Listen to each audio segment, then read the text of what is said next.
Hi everyone, I'm Dan from JazzComposersPresent.com, an online space where composers, musicians, and listeners come together to celebrate the music we love.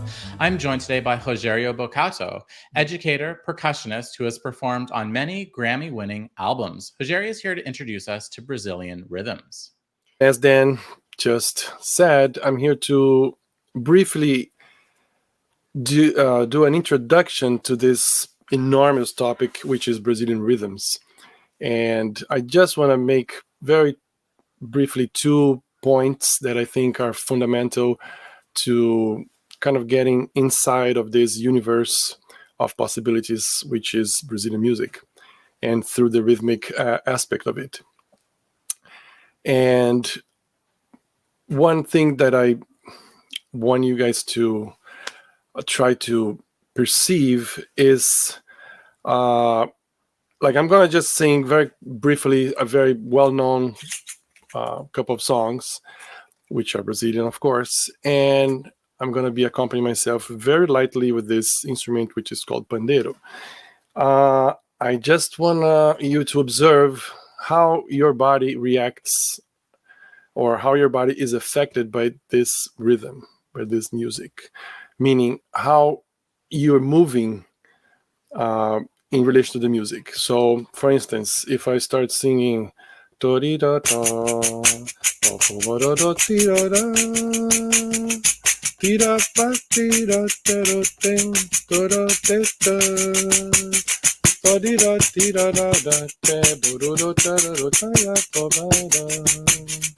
or ela menina que vem que passa doce balanço caminho do mar. So those very famous Jobim compositions. So how, if you would be counting off this tune, or if you'd be setting up a metronome, one of those old machines that we used to have on top of grandma's pianos, what would that be? What would that sound like? So I've done this experiment many times in classrooms all over the place, and most of the time, like 9 out of 10 people will be moving and dancing and feeling the rhythm as this. I mean, the fundamental pose as this. So or the other tune, but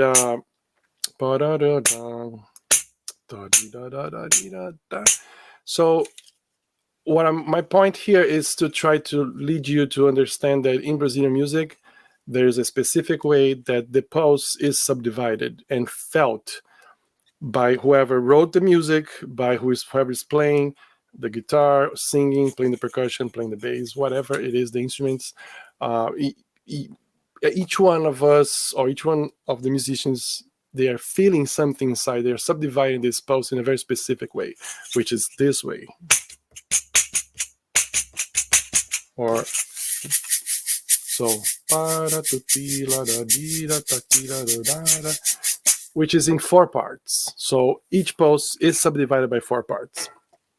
And so far, I'm just touching on the sound part of this conversation, not getting into the theory, but we are going to jump into that right now. So as I mentioned, 1 yanda, 2 yanda, 1 yanda, 2 yanda, however you want to count that, but that is part of the sound of Brazilian DNA. And that's kind of a fundamental aspect, because this really helps us to, once you understand that and you enter Brazilian rhythm through this door, it's easier to get into the feel, which is a very important thing for any style of music that you want to be playing. So for instance, if I compare this to a jazz tune, so if we can bring up the slide, for Now's the Time, a very well-known Charlie Parker composition.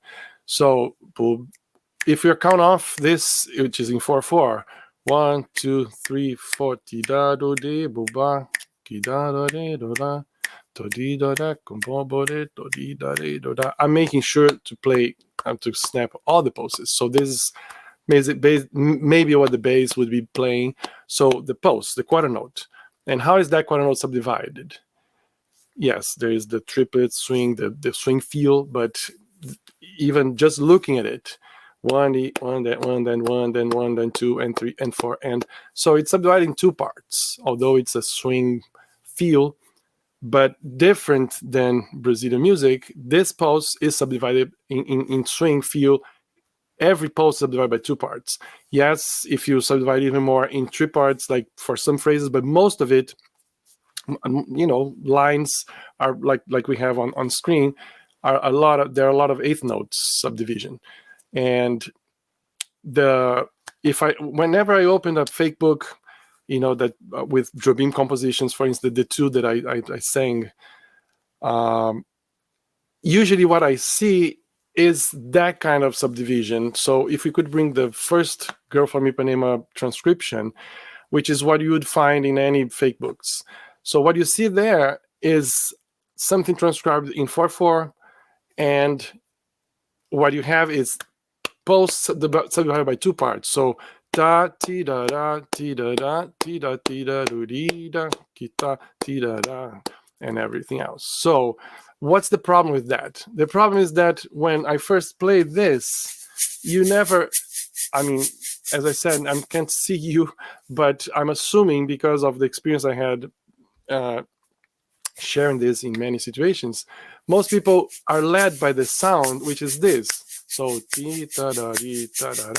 and that is not reflected in this kind of transcription, because what we have here is the 4/4, or each pulse subdivided by 2 parts.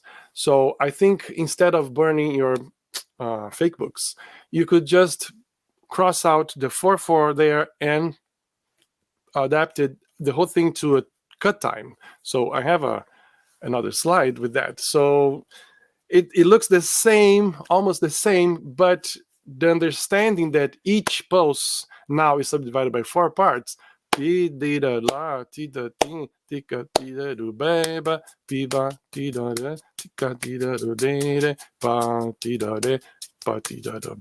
then we are coming back to Brazil. And I think there's the point that I'm trying to make is not how you should pay attention to how to transcribe these things for real and the way Brazilians do or whatever, but it's because we already have a notation system that is not exactly perfect and complete. So if we could use whatever we have in terms of tools of notating the best way to express the music, the sound, I think you have a better chance to make this feel good. So the next slide is actually how we notate traditionally in Brazil. So if you open any fake books in Brazil, you would see stuff like this, where people write in 2/4, and which sounds exactly the same as the cut time.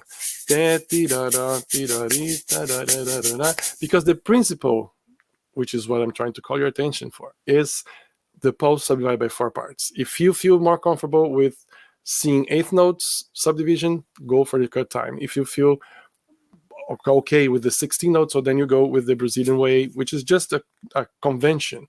And here another point is that some of my colleagues from Brazil, they make such a big deal of, oh no, Brazilian music, samba, bossa nova, you have to notate in 2/4. I feel like the most important thing for me is the pulse subdividing by 4 parts. That's the crucial aspect, because even if you want to write this phrase in 4/4, but subdividing each pulse in 4 parts, it's okay with me. So 1, 2, and 3, and 4, and 1, that to me still sounds Brazilian. So I don't feel like it needs to be binary, but most importantly, it's what defines to me the Brazilian feel is the pulse in 4 parts. So that's one side of the conversation. And then very quickly, I want to try to go to a next point, which is like any language that has its own sound. So when you speak a language like most of American audience now, they can tell that my first language is not English, because there's something in my sound when I speak those words that you can feel, where are you from again? So although you can mostly understand what I'm saying, but if I develop this very thick accent and I know all the meanings of the words, but I don't say it in a way that you would recognize, so that's hard to communicate. So that's the other part.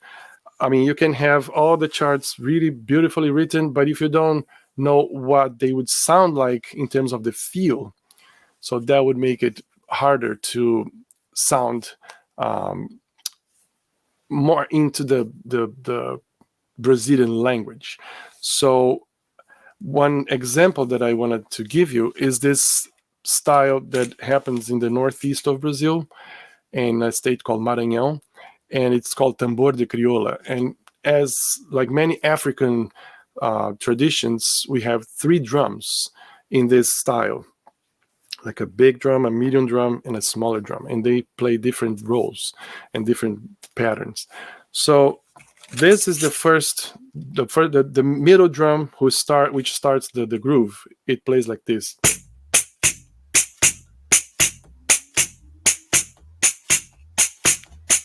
So pulse, and then the subdivision is we can show you how it looks like. So now it's a triple subdivision. 1, 2, 3, 1, 2, 3, 1, 2, 3, 1. And right by it, there's another drum that is playing ba ba ba tididi kalala tididi kalaba balaba tididi, which looks like this. It's called crivador. So the same pulse, but now subdivided by 4 parts, and they are side by side. And then there's a third drum that kind of solos all over those 2 patterns, kind of blending it together. And yeah, we can, if you could show the full score. Yeah. So you hear there's this tension that is built between those 2 different subdivisions, and they're playing at the same time, like a feet away from each other. And what my point in bringing this up is that this mixing of the 3 subdivisions in 3 parts and subdivisions in 4 parts, brought by the history of Brazil, with the European element of Portuguese and a lot of the Africans that were forced to come to Brazil. Each of those people groups, many people groups, but each of those distinct elements kind of mixed up in Brazil and landed our rhythmic language or accent ended up being this. So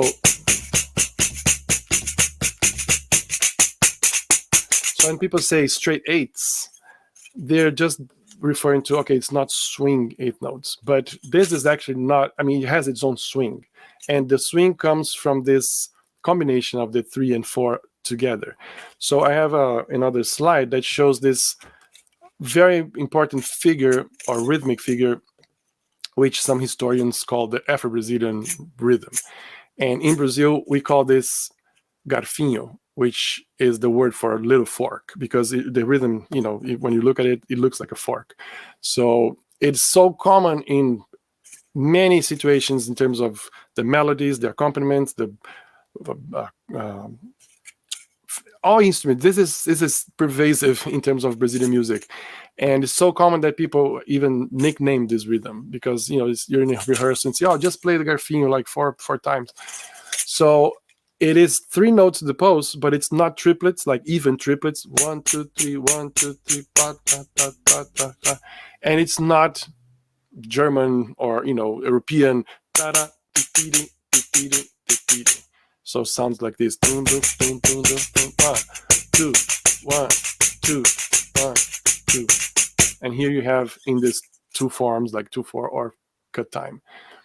Anyway, this, as my title suggests, is just a very brief intro into the DNA of Brazilian rhythms. And I hope you guys could get some out of this, and we can definitely continue this conversation in the future. So this is part one of an open-ended conversation about Brazilian rhythms.